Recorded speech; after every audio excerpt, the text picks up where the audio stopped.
نصلی علی رسولہ الکریم اما بعد اعوذ باللہ السمیع العلیم من الشیطان الرجیم من ہمزہ ونفخہ ونفثہ بسم اللہ الرحمن الرحیم وننزل من القرآن ما هو شفاء ورحمۃ للمؤمنین۔ قرآن آیا تو چمکی فکر انسانی کی تنویریں، قرآن آیا تو چمکی فکر انسانی کی تنویریں، قرآن آیا تو ٹوٹی جبر و محکومی کی زنجیریں، جمے ذہنوں کا زنگ اترا بجھے چہروں پہ نور آیا، قرآن آیا تو انسانوں کو جینے کا شعور آیا،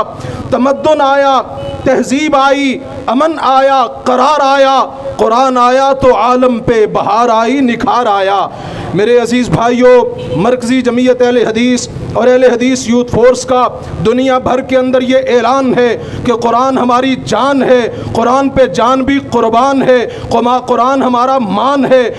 قرآن ہماری شان ہے، قرآن ہماری آن ہے، اور قرآن کا دشمن شیطان ہے، وہ لعنتی پکا بے ایمان ہے، انشاءاللہ وہ جہنم کا ایندھن ہے۔ اور یاد رکھیے، ہم دنیا بھر کو یہ پیغام دے دینا چاہتے ہیں کہ ہمیں قرآن سے پیار ہے، یہ دنیا کے اندر قرآن سے بہار ہے، یہ جتنا بھی نکھار ہے قرآن کا کردار ہے، اور جو قرآن کا دشمن ہے وہ لعنتی مکار ہے، وہ مالک کا غدار ہے، جہنم اس کے لیے تیار ہے انشاءاللہ۔ اور ہم مرکزی جمعیت اہل حدیث اور اہل حدیث یوتھ فورس کے پلیٹ فارم سے اپنی حکومت سے یہ مطالبہ کرتے ہیں کہ حکام بالا سے یہ مطالبہ کرتے ہیں کہ اقتدار کی کرسیوں پہ برا جمان ہو، تمہیں اپنے مخالفین نظر آ جاتے ہیں، تمہارے خلاف کوئی بات ہو سب کچھ کرتے ہو، آؤ اللہ کے قرآن کے لیے نکلو، اللہ کے قرآن کے لیے، اپنے ایمان کے لیے نکلو۔ قرآن کے اوپر آنچ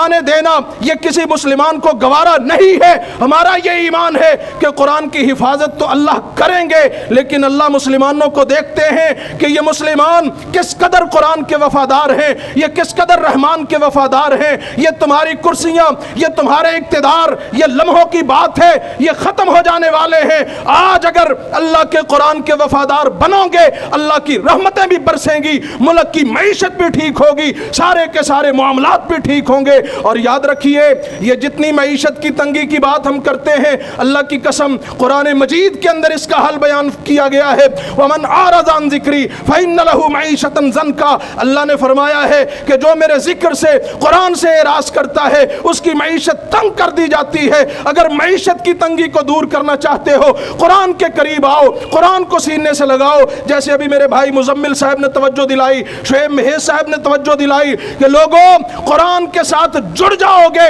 ایمان بھی بچ جائے گا، پاکستان بھی بچ جائے گا انشاءاللہ۔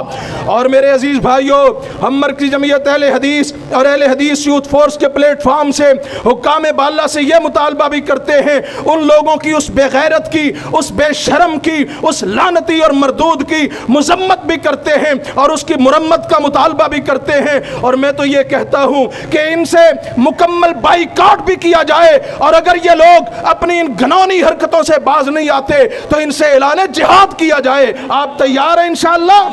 انشاءاللہ انشاءاللہ۔ اور یاد رکھیے، آخری بات عرض کروں، بات ختم کروں، مرکزی جمعیت اہل حدیث اور اہل حدیث یوتھ فورس کے پلیٹ فارم سے ہم پوری دنیا کے لوگوں کو یہ پیغام دے دینا چاہتے ہیں، پوری دنیا کے کافروں کو، پوری ملت کفر کو یہ بتلا دینا چاہتے ہیں۔ ارے دنیا کے اندر جاؤ، گوگل پہ سرچ کر کے دیکھو، پوری دنیا کی ہسٹری کو دیکھو، دنیا کے اندر جتنی بھی سب سے زیادہ قتل و غارت ہے، ایک کافرت تمہارے ملکوں کے اندر سب سے زیادہ بے غیرتی ہے، کافرت تمہارے ملکوں کے اندر سب سے زیادہ غنڈہ گردی ہے، کافرت تمہارے ملکوں کے اندر۔ ارے قرآن تو وہ کتاب ہے جس نے قتل و غارت کو مٹایا ہے، جس نے بے حیائی کو مٹایا ہے، جس نے جناب والا ہر قسم کی غلط چیز کو نیست و نابود کیا ہے۔ اگر قرآن کا انقلاب آئے گا، انشاءاللہ انسانیت بھی بچے گی، انشاءاللہ جو ہے وہ پوری دنیا کے اندر امن و امان بھی قائم ہوگا۔ اللہ ہم سب کو سلامت رکھے، اللہ قرآن مجید کی حفاظت فرما بھی رہا ہے،